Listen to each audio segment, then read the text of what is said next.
Greetings everybody, my name is Godfrey. Today we're going to look at a topic in mathematics called probability. It's a wonderful topic which focuses on the possibilities of events. Now let us have a look at this section and indulge into it. The overview regarding this topic, which means what the topic entails, is Venn diagrams, mutually exclusive events, dependent events, independent events, calculating the probability rules, tree diagrams, and contingency tables.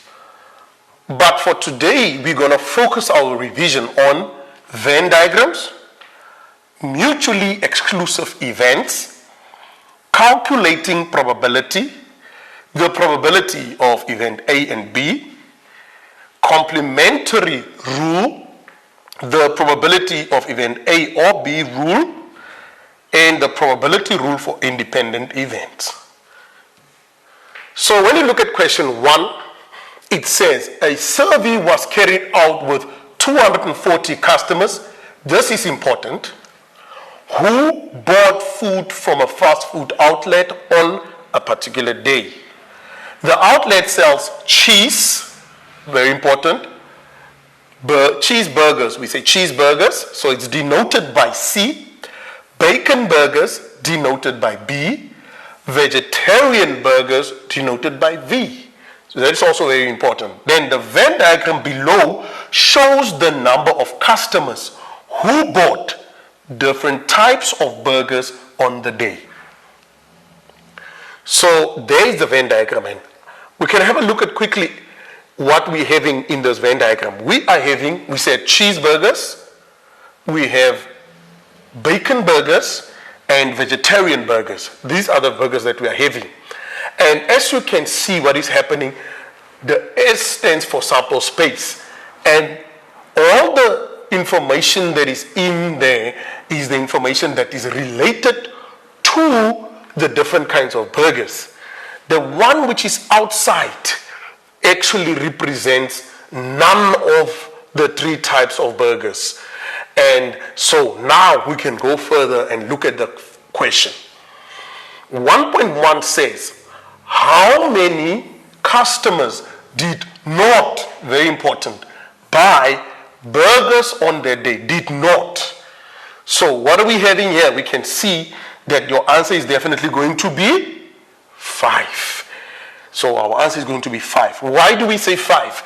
Because I said none of these customers here have anything to do with cheese or with C, B, and V. Are we together? Now we can proceed with this and look at next. So next question. So we've looked at the portion of the Venn diagram, so we're going to look at mutually exclusive events. So 1.2 says, are events B and C mutually exclusive? Now, what is the meaning of mutually exclusive? It means, is there an intersection? Is there a relation? Are we together? So, give a reason for your answer. Now, how do we know that? What do we realize? We can see that if you look at the probability of C and B, there is an intersection there. Meaning there is a place where you find people who bought C as well as B. Can you see? So they both preferred C as well as B because of this intersection. And now when you look at the answer, P of C and B is not equal to 0. So we see there are 17 and 12 is there. So events B and C are not mutually exclusive. Right. Once again, we have looked at Venn diagrams. We've looked at mutually exclusive events. Now we're going to look at complementary events. Let's indulge into this. So you'll see we have been given question 1 again that said a survey was carried out for 240 customers, right? We've went through this whole thing, remember? And we've discussed. This is just an overview once again. So there is the Venn diagram still with the same information that we're having. So just to refresh our minds, again, we have event C, B, V, and then there's an outside value, as well as this is the entire sample space. Now, we can do the following. We can look at 1.3. Question 1.3 says, if a customer from the survey group is selected at random, determine the probability that he or she, 1.3.1, bought only a vegetarian burger. So only vegetarian, what is that? This means that we need to go and look at event V. This is for vegetarian. And as you can see there, it is 58. It has to be 58 because 58 is the only value whereby there is no other events that are linked or touching that value at all. So 58 is standing all by itself in the vegetarian or V event. Now, 1.3.1, where we said they bought only a vegetarian burger. So how do we calculate this? We are then going to say PV only in brackets is equal to that 58 that we calculate should be 58 divided by 240. Remember, when we calculate probability, we say the number of possible events, which are 58, over the total events, right? Or total possibility. And then we say equal to, when we simplify this, how do you simplify that? We divide here. We're going to divide here, the numerator, we divide it by 2, and then it's going to give you 29. And we divide the denominator also, we divide it by 2, and then it will give you 120. So once again, with the very same information, where just to remind you, 240 customers that bought fast food. What did they buy? They bought cheeseburgers, bacon burgers, and vegetarian burgers. Okay, we've reached this part of the lesson. Now we can go to the break, and after the break, when we come back, we're going to look at more questions based on probability.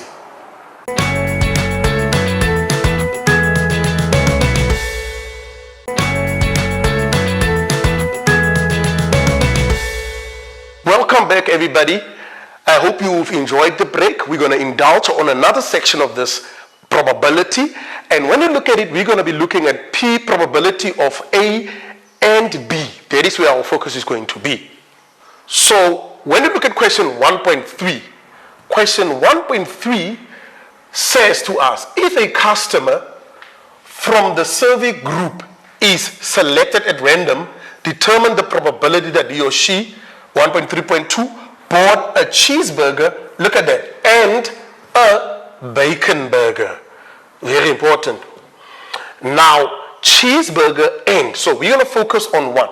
Our focus point is going to be on cheese and bacon burger, where there is an intersection or where there is a relation between cheese and bacon. Right.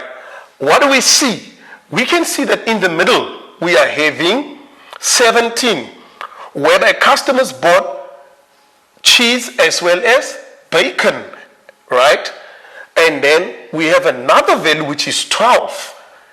So we can see here, they also bought cheese as well as bacon, right? When you add the two together, how much do you think you are going to get? You are going to get 17 plus 12. And that is giving us 29. This means there are 29 customers who bought cheeseburgers as well as bacon burgers. So let us have a look at the calculation. Now, in calculating this, we are going to say the probability of event C and, look at that, B will then be equal to 29. Remember, 29. There were 29 possible events or possible outcomes. Divide by 240, which is the total outcomes. And then we have done so far Venn diagrams, mutually exclusive events, calculating the probability, P, A, and B. So we have to focus on the complementary rule. So complementary rule. Now what do we have? 1.3 says the same information, calculating the probability, and then 1.3.3 says those that did not buy, very important, a cheeseburger, right? Those that did not buy a cheeseburger. So when we look at the Venn diagram, what do we see? We see cheeseburger. There were 84 who bought, right? 84 who bought. And then there were also 17 who bought, 12 who bought, and 9 who bought, right? So 84, 17, 12, and 9 who bought them. And then the rest are those that didn't buy cheeseburgers. So let's have a look at that, which is true. And now we can go and calculate. In 1.3.34, not those who did not buy cheeseburger, we're going to say P not C in brackets equals to 1 minus P of C, which is equal to 1 minus, now very interesting, this 122, we have calculated it. How did we calculate it?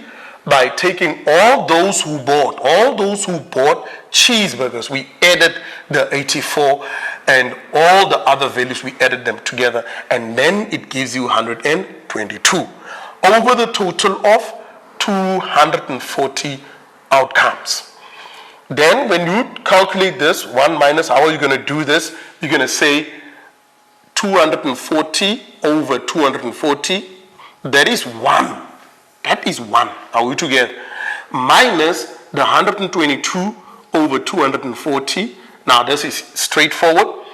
Then we can go and say 240 minus, because the denominators are the same. So when the denominators are the same, we can now go say 240 minus the 122. So how much is that going to give you? That is going to give you 118. Are we together? Over 240. This is what we have. And when you simplify this, how do we simplify this? We simplify it by dividing 118 by 2. That will give you 59. Dividing 240 by 2. That will give you 120. And that would be our simplified answer. But I do not have a problem if you show this calculation or that answer as your final answer, because it's exactly the same as there. Now, the calculation that I spoke about, just to recap, was that the total customers is equal to 240, right? What did we do? We said the total number of cheeseburger is 5. The 5 plus the 58 plus the 3 plus 52 will give you 180, right? And then there we have it. We'll see the calculation. There's a different calculation that will give you again. P not C gives you the 118, right, over 240. So when you simplify it again also, it gives you the same answer as what we got previously, which is 59 over 120. So this is the other method whereby your focus point is only on the calculation of those that didn't buy any of the cheeseburgers. Right. We have come to the end of this session. I think that you have benefited quite a number of things. We're going for a break. After the break, I hope that you'll be ready for the next lesson.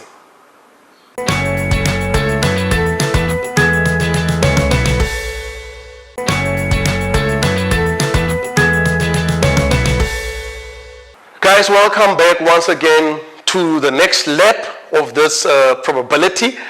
I hope that the break was awesome and we're about to indulge. Now we're going to look at another set which talks about, we've said complementary, now we're going to look at when the probability of A or B. Let's go into it. So as we go into this, just to recap once more, we said a survey was carried out with 240 customers. who bought food from a fast food outlet on a particular day. The outlet sells cheeseburgers. So remember we said cheeseburgers, which is C, bacon burgers, which is B, and vegetarian burgers, which is V. So the Venn diagram below shows the number of customers who bought different types of burgers on the day. So let's have a look at that. Again, just a nice recap as we've said. There we can see C, cheeseburgers 84, those who just bought cheeseburgers. Those who bought 17 cheeseburgers as well as bacon burgers. Those who bought all 3 burgers is 12. And those who only bought cheese and vegetarian burgers is 9. And when you look again on this, you see what does it mean again. Bacon shows you there that 52 bought bacon. And there's another 3 who bought bacon as well as vegetarian burgers. And the 58 is only for those who bought vegetarian burgers. All right. And once again, we see there are 5 who didn't buy any of the 3 burgers. And all this is put into what we call a sample space. And the total for the sample space, we said it's 240. Right. Now we can proceed and decipher this question. So 1.3 says, if a customer from a survey group is selected at random, determine the probability that he or she bought a bacon burger or, so you know the probability of B, or a vegetarian burger, or V. Right. What do we notice here? First of all, those who bought your bacon burger, we can see, as well as your cheeseburger. We've realized there, what do we have? There are those who have 17. They bought your bacon burger as well as cheese, but very important is that they bought bacon burger.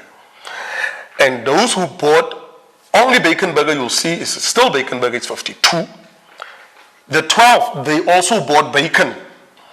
And then last but not least, the 3 also bought the bacon burger. So if I add everything together, bacon burgers is 52 plus 17 plus the 3 plus the 12, that means they bought 84 bacon burgers. So we can have a look at vegetarian burgers. What do we realize? The 9, they bought vegetarian burgers, right? Because they bought it with cheese as well as cheeseburgers.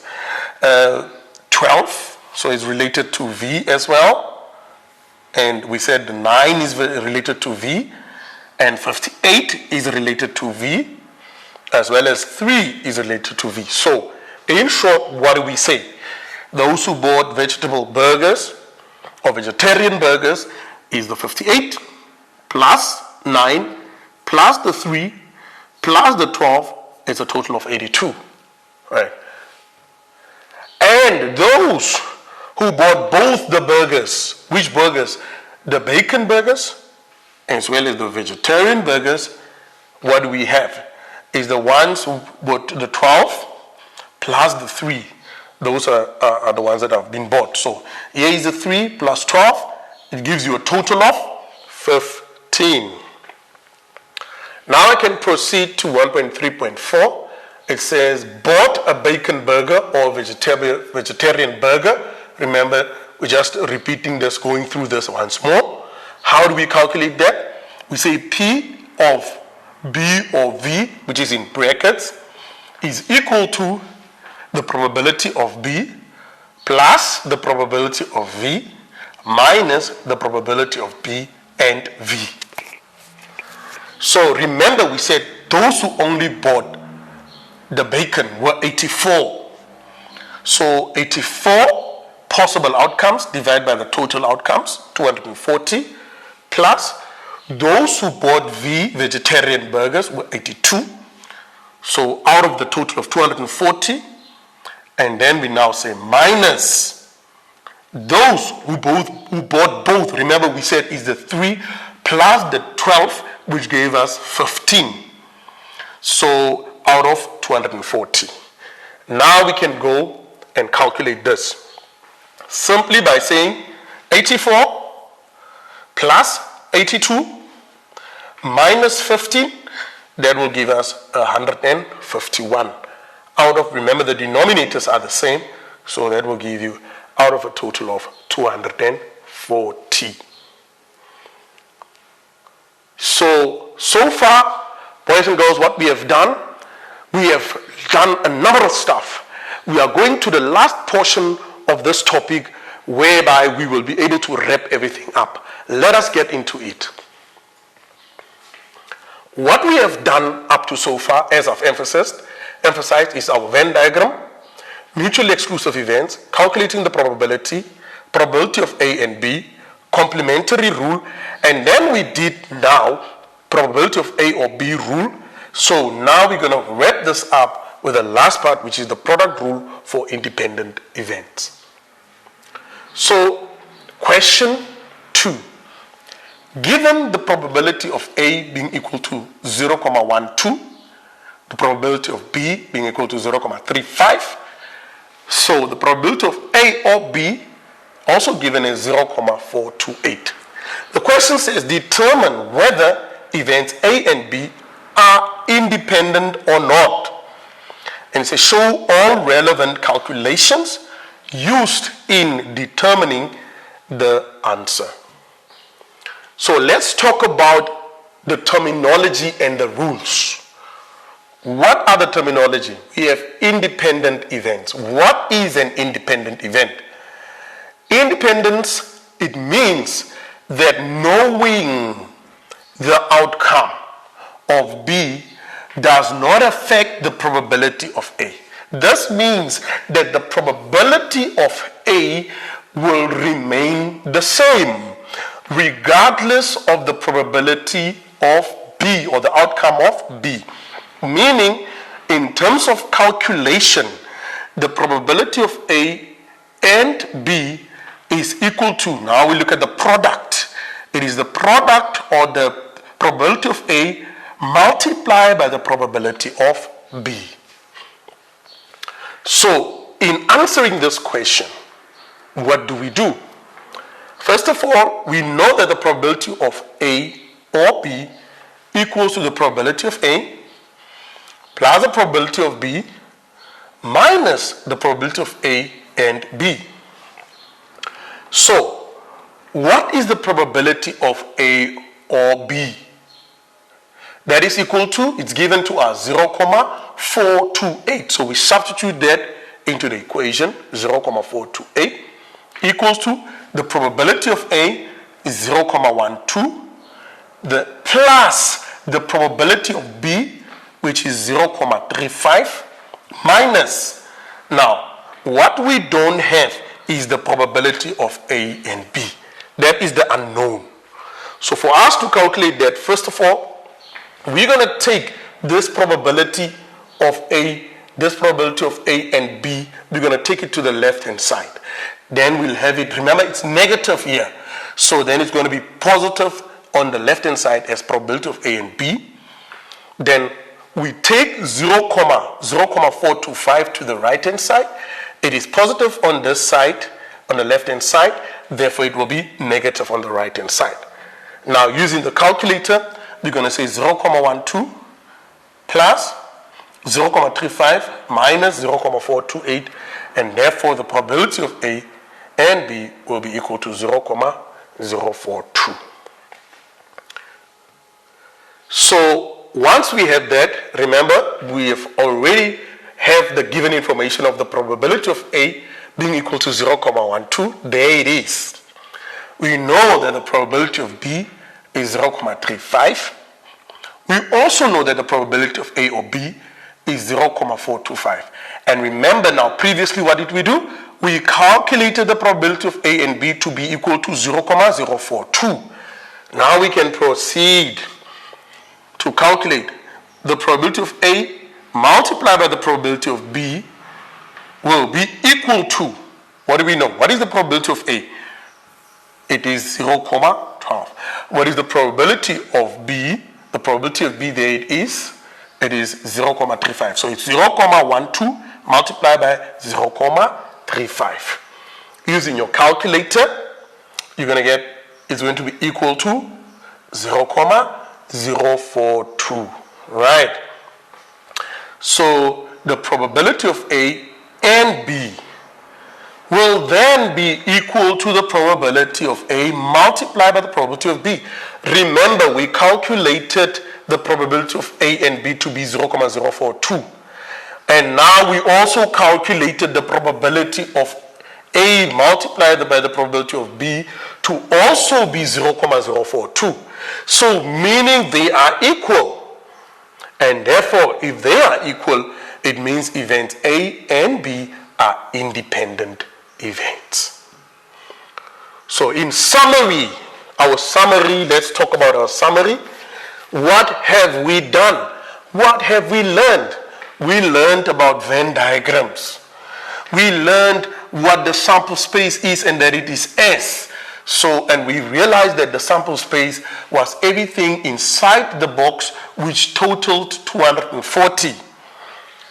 We looked at the circles for A, B, and C, the events A, B, and C, different kinds of events, and we looked at mutually exclusive events. So what did we notice there in mutually exclusive events? We saw that there was no intersection.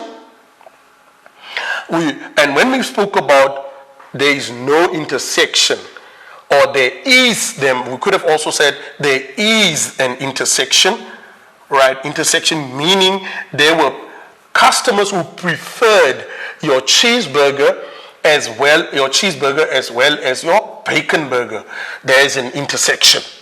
Sometimes when there is no intersection, then it means we're having mutually exclusive, right? Then we spoke about the probability of A and B being equal to 0, right? That is for mutually exclusive. Or we said where the probability of A or B is equal to the probability of A and B, right? We further went on where we calculated the probability, which means we said, what is calculating the probability of A?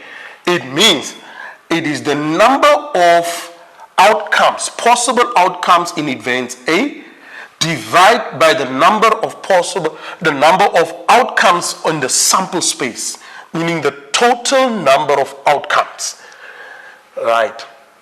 And then we further went to calculate the probability of A and B, which can be written in two different ways. You can either use the word and there, or it's the same as when you use the and sign. This is also the and sign, right?